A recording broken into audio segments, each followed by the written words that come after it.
आपके बिजनेस में रोज आप नए कस्टमर को लूज कर रहे हो और आपको ये पता भी नहीं है। 2026 में गूगल बिजनेस प्रोफाइल एक बहुत ही इंपॉर्टेंट फैक्टर है लोकल विजिबिलिटी के लिए। और ज़्यादातर बिजनेस अभी भी 2022 के तरीके को यूज कर रहे हैं ऑप्टिमाइज करने के लिए अपने बिजनेस को।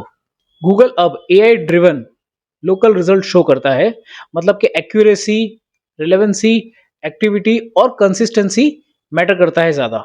आपका गूगल बिजनेस प्रोफाइल आपकी वेबसाइट, आपकी एड्स, आपके फ़ोन नंबर से पहले शो होता है। तो इस बिजनेस प्रोफाइल को ऑप्टिमाइज करना ज़रूरी है। अगर आप ये नहीं कर रहे हो तो आप इनविजिबल हो जाओगे। तो आज की इस वीडियो में हम ये सारी चीज़ों को ब्रेक डाउन करेंगे, स्टेप बाय स्टेप कुछ चेकलिस्ट के साथ समझेंगे कि कैसे हम अपने बिजनेस प्रोफाइल को ऑप्टिमाइज करेंगे। तो इसमें चेकलिस्ट नंबर 1 है चूज द राइट कैटेगरी।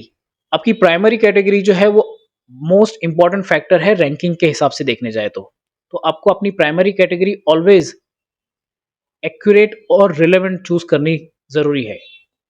उसके बाद आता है सेकेंडरी कैटेगरी, जो कि आपकी जो मेन कैटेगरी है उसके रिलेवेंट होनी चाहिए। इसको एग्जाम्पल के तौर पे समझते हैं कि आपका अगर एक बिजनेस है मोबाइल रिपेयरिंग का, तो आपकी मेन कैटेगरी होगी मोबाइल रिपेयरिंग, और वहीं पे आपकी सेकेंडरी कैटेगरी जो होगी वो अर्जेंट मोबाइल रिपेयरिंग होगी। तो इससे हम समझ सकते हैं कि हमारी मेन कैटेगरी और प्राइमरी कैटेगरी दोनों ही एक दूसरे से रिलेवेंट है। तो ये होना बहुत ज़रूरी है गूगल बिजनेस प्रोफाइल को ऑप्टिमाइज करने के लिए। ज़्यादा कैटेगरी होना इंपॉर्टेंट नहीं है, कैटेगरी का रिलेवेंसी होना इंपॉर्टेंट है। Checklist number 2, optimise business attributes. Attributes जो है वो गूगल को डायरेक्टली हेल्प करता है अंडरस्टैंड करने में कि आपका बिजनेस किन लोगों के लिए है। जैसे कि पेमेंट मेथड हो गया, एक्सेसिबिलिटी ऑप्शन हो गया, या फिर सर्विस टाइप्स हो गया। ये सारी चीज़ें आपके बिजनेस को डायरेक्टली इम्पैक्ट करती है।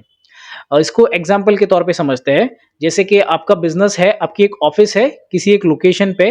अगर आपने अपने बिजनेस में एट्रीब्यूट्स में ये सेट किया है कि आपके बिजनेस का जो बिल्डिंग है उसमें पार्किंग का ऑप्शन अवेलेबल है, और आपने अपने बिजनेस में ये चीज़ें अपडेट की है कि मेरे बिजनेस का ये जो ऑफिस है इसमें पार्किंग अवेलेबल है, और किसी यूजर ने सर्च किया आपके बिजनेस के बारे में और उसने एक फिल्टर ऐड कर दिया कि जिस बिजनेस में पार्किंग अवेलेबल हो वही बिजनेस मुझे शो करे, तो डेफिनेटली आपको वही बिजनेस शो होंगे जिनके पास पार्किंग अवेलेबल होगी, और आपका बिजनेस वहां पर वो शो करेगा। और अगर आपने ये सिलेक्ट नहीं किया होता और आपके बिल्डिंग में पार्किंग अवेलेबल होती तो आपका बिजनेस वहां पर शो ही नहीं करता। तो इसलिए जो एट्रीब्यूट्स है वो मोस्ट इंपॉर्टेंट चीज है 2026 में, ये ऑप्शनल नहीं है अब। और एक मेरा ये सजेशन रहेगा कि आप अपने एट्रीब्यूट्स को हर 3 महीने में अपडेट करें। Checklist number 3, services and product section. ये जो सेक्शन है ये अंडर यूज्ड है। अंडर यूज मतलब ज्यादातर बिजनेस इसका यूज नहीं करते हैं। लोग सर्विसेज तो ऐड कर देते हैं, लेकिन उस सर्विसेज में ना ही डिस्क्रिप्शन ऐड करते हैं, ना ही लोकेशन ऐड करते हैं, ना ही कीवर्ड्स ऐड करते हैं। तो इसमें बेसिकली करना क्या होता है, आपको अपनी सर्विसेज जो आपने ऐड की है उसके अंदर एडिट्स पे क्लिक करके आप वहां पर डिस्क्रिप्शन में अपनी सर्विस के बारे में लिख सकते हो, और उसी में 2 चीज आपको एंटर करनी है, एक है लोकेशन और एक है कीवर्ड्स। और कीवर्ड्स को नेचुरली प्लेस करना है। वहां पर हमको ऐसा सोचना है जैसे कि हम एक कस्टमर है, ना कि एक SEO robot. Checklist number 4, business description best practice. तो आपको अपने बिजनेस के डिस्क्रिप्शन को बेस्ट बनाना चाहिए, लेकिन इसमें कुछ चीजों का ध्यान रखना होगा। जैसे कि उसमें आपका जो फर्स्ट 25 कैरेक्टर जो है उसमें आपका बिजनेस का मेन सर्विस, आपका सिटी और आपका बिजनेस लोगों से कितना डिफरेंट है वो होना बहुत जरूरी है, जिससे कि आपको इस सेक्शन में ना ही लिंक्स ऐड करनी है, ना ही प्रमोशन ऐड करना है, ना ही प्रमोशनल चीजें ऐड करनी है, और ना ही किसी भी तरीके का इमोजीज ऐड करना है, जिससे कि ये ना लगे गूगल को कि ये एक एआई जनरेटेड डिस्क्रिप्शन है। इसको आपको नेचुरली और ऑर्गेनिक रखना है, जो कि आपने क्रिएट किया हुआ हो। Checklist number 5, photos, post and activity signals. Active profile rank higher, as simple as that. मतलब ये है कि आपकी प्रोफाइल एक्टिव होना बहुत ज़रूरी है। अब इसमें आपको हर वीक या हर महीने में आपको अपने बिजनेस की, अपने शॉप की, अपने स्टोर की फोटोज अपलोड करना है जो रियल होनी चाहिए, ना कि स्टॉक इमेजेस होनी चाहिए। उसके अलावा आपकी जो बिजनेस की अपडेट्स है वो आप पोस्ट सेक्शन के थ्रू ऐड कर सकते हो, जिससे कि एक्टिवनेस बनी रहे।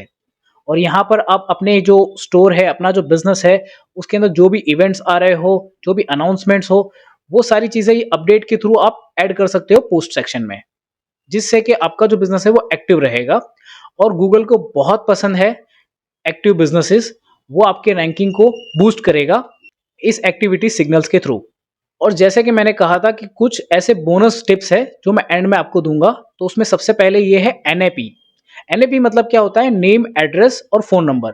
एनएपी आपको अपने हर बिजनेस लिस्टिंग में सेम रखना है, चाहे वो बीइंग का मैप हो, चाहे वो जस्ट डायल हो, चाहे वो सुलेखा हो, कहीं भी आप अपना बिजनेस लिस्ट कर रहे हो वहां पर एनएपी आपका सेम होना बहुत जरूरी है।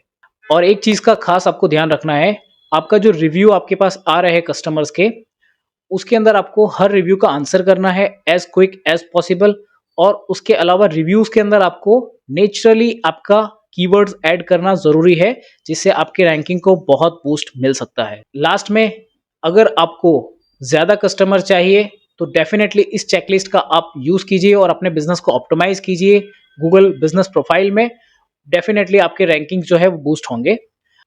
सेव कर लो इस वीडियो को अपने ऑप्टिमाइजेशन के लिए और सब्सक्राइब करो ऐसे ही लोकल एसईओ टिप्स के लिए और स्ट्रेटजीज के लिए। और कमेंट कीजिए चेकलिस्ट, आपको कंप्लीट चेकलिस्ट मैं आपको पीडीएफ में सेंड कर दूंगा। मिलते हैं नेक्स्ट वीडियो में।